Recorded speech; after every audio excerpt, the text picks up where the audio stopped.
በዚህ ሰዓት ጥብቅ የተባለ መረጃ ተሰምቷል። ብዙዎቹ ሲጠብቁት የነበሩት ነገር መመቻቸቱን በዚህ ሰዓት የደረሰኝ መረጃ አሳይቷል።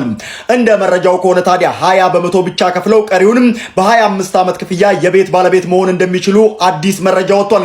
አንጋፋው ወጋገን ባንክና ዴሉክስ ፕሮፐርቲስ ለሪል ስቴት ለቤት ገዢዎች የፋይናንስ ብድር ለመስጠት ያለመ የመግባቢያ ስምምነት በዛሬው ዕለት በይፋ ተፈራርመዋል። ስምምነቱ በዴሉክስ ፕሮፐርቲስ በተለያዩ ሳይቶች እየተገነቡ ያሉ የሪል ስቴት አፓርትመንት መኖሪያ ቤቶችን ለሚገዙ ገዢዎች በተለይም ደግሞ ከሀገር ውጪ ለሚኖሩ ዲያስፖራ ወገኖቻችን በወጋገን ባንክ በኩል የቀረበ የፋይናንስ ብድር መሆኑንም ተመልክቻለሁ።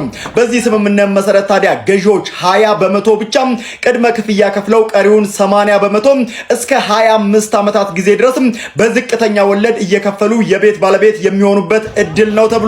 በዚህም ታዲያ የሪል ስቴት አፓርትመንት መኖሪያ ቤቶችን ከዴሉክስ ፕሮፐርቲስ ለመግዛት የወሰኑ ሁሉም የዲያስፖራ ኮሚኒቲ አባላት ከዛሬ ጀምሮ የእድሉ ተጠቃሚ መሆን ይችላሉ ነው የተባለው። ዴሉክስ ፕሮፐርቲስ ታዲያ ኑ የዚህ አጓጊ እድል ተጠቃሚ ሁኑ እያለ ይገኛል። ለተጨማሪ መረጃ ከላይ በማስቀምጣቸው ስልክ ቁጥሮች በቀጥታ መደወል ትችላላችሁ።